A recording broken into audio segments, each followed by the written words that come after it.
I'm going to speak of the universe. The universe, which I don't know whether anyone else on earth knows it as I know it. But you just listen, all you have to do is listen, you don't have to agree. And you listen and see if you hear any truth in it in your own experience. For when I'm dead, and that shouldn't be very long now, you'll probably go to realized men, masters, women, but know that the depths of their realization, that they're not all the same. That the depth of a realization reveals greater and greater knowledge of everything. The universe, love between man and woman, love of God, knowledge of death, knowledge of life, everything. So it is popular to believe that someone who's self-realized has realized the same as someone else who's self-realized. It is not true. But you have to see this, because you are the only eye in the universe. And all the speakers are sent to you to inform you or to mislead you. I'm not saying that other masters mislead you, but it's possible of people to mislead you with the best of intentions, and you have to be intelligent enough to discriminate of what is true and what is not, what is false. And that's always what is true or false in your own experience. Not your experience of the senses, but your experience of your own experience of living and life.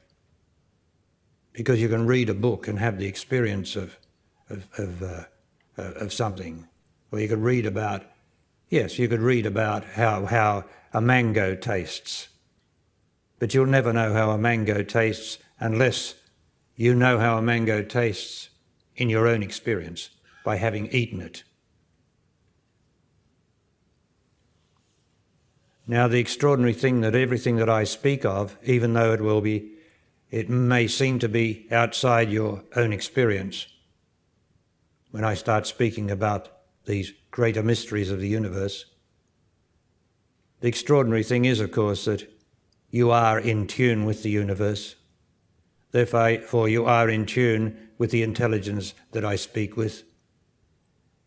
And therefore, all the knowledge that I have, I'm able to utter. You have in the deeper regions of your subconscious and unconscious. It's just a matter of what can be triggered and brought to the surface in this living life. For you have different insights from different triggers. You read a book from some master, you read another one, you have different insights, and they trigger what I call the knowledgeable memory. Not the informational memory, which is what humanity uses, but the knowledgeable memory, that which is self-knowledge. So I'm going to speak of some of the mysteries of the universe. Some I have uttered previously, and if you've ever heard it since, then you know the source of it. For I am original in all my knowledge, is original, as it should be, because knowledge is immediate, now. No pause, no thinking, utterly and completely responsible now. And that applies to you as well as it applies to me.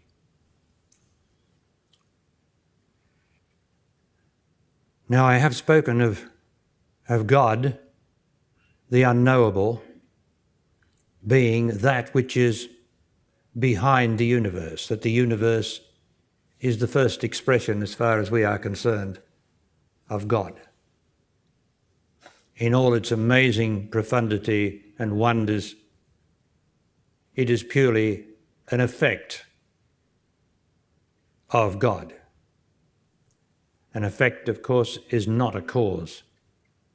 A cause is a cause.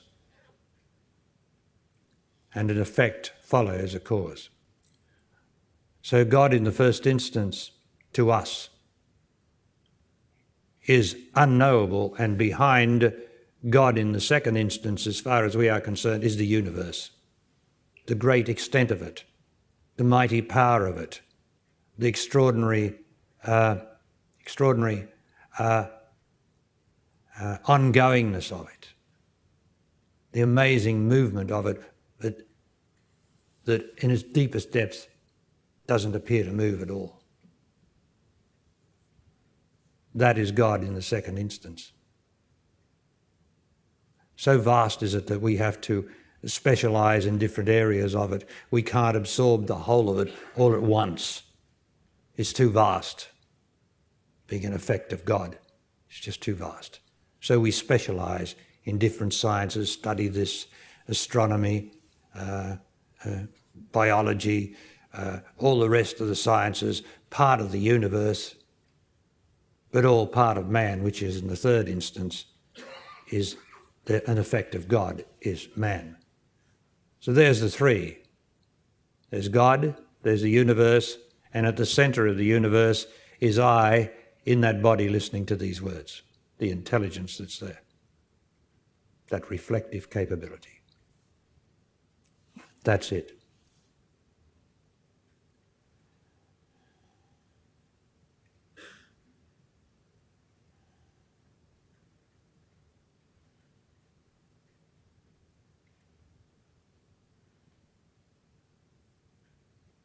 Now, if you read the Origins book, the universe has no past. The only past is the 2,000 years of recorded history or speculated history of life on Earth, which developed out of some sort of, let's say, bacteria or microbe.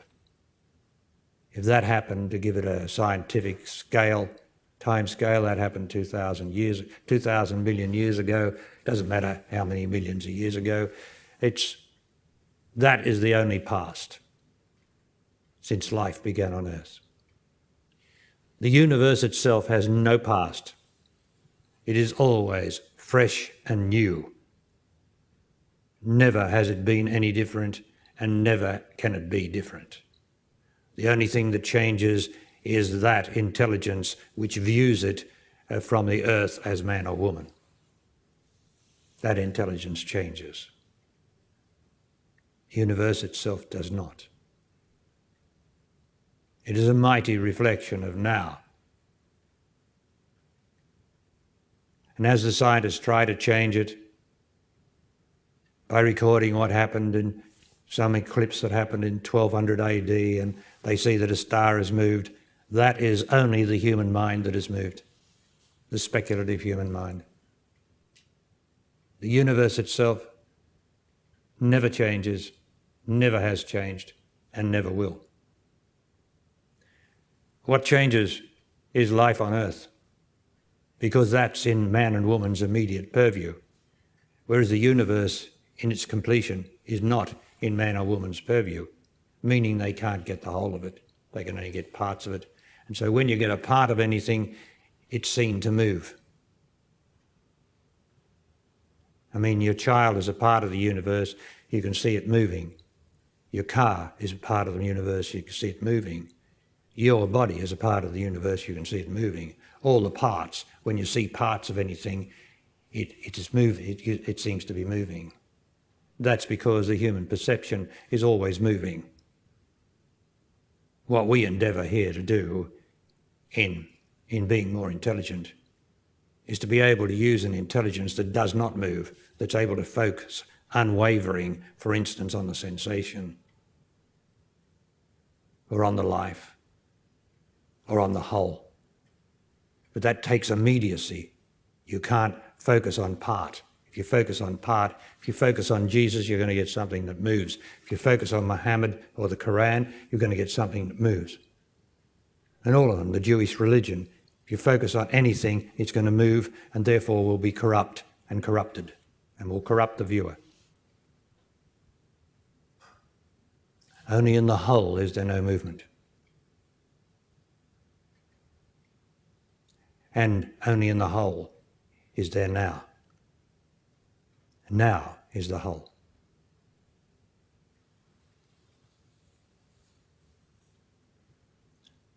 So everything moves because we, with our particular sense perception, only see parts. And then we see in the mirror of the parts that we see the waveringness of our own intelligence, unable to hold to anything for long.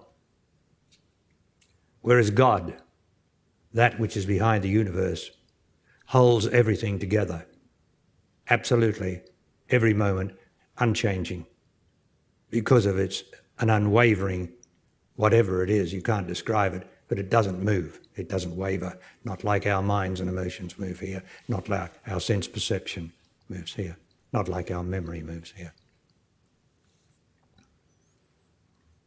So although we're at a part of the universe, each one of us, each one is the centre of the universe, we are still captured in sensory perception. And the Origins book says that wherever there's movement, there's unintelligence. And so what do we endeavour to do here? And what do you endeavour to do? In your own private life, what does your mother and father endeavour to do without even coming to listen to Barry Long? They endeavour to stop the movement of the mind because they don't want to worry. Worry is the prime example of the unintelligence and the movement of the mind, which everyone says in the midst of worry, I don't want to worry anymore. I want to be able to sleep. I want to be able to just be peaceful. I don't want this worry anymore. Because that worry is movement and a partial observation of life or living. So wherever there's movement, there's unintelligence. So even sense perception is a region of unintelligence. That's its very nature. And so therefore all of us who have sense perception are to some degree unintelligent. That's all right because we're all unintelligent in that sense. So we're all in together. But there is a possibility of becoming more intelligent, having less movement, less distraction by the movement of things outside of us, which moves our mind and emotions. And that's what you're here for. You don't want to worry anymore, like your mum and father didn't want to worry. Well, then you're doing something about it. They're not doing anything about it, unless they're here.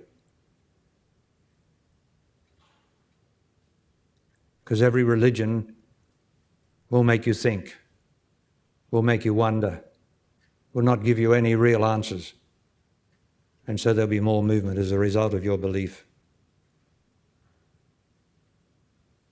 But we are endeavouring to go beyond belief.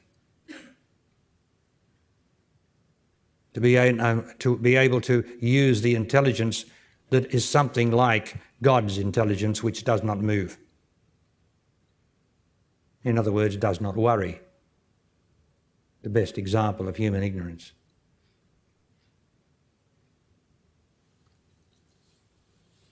So the universe itself has no past. The only past is life on earth.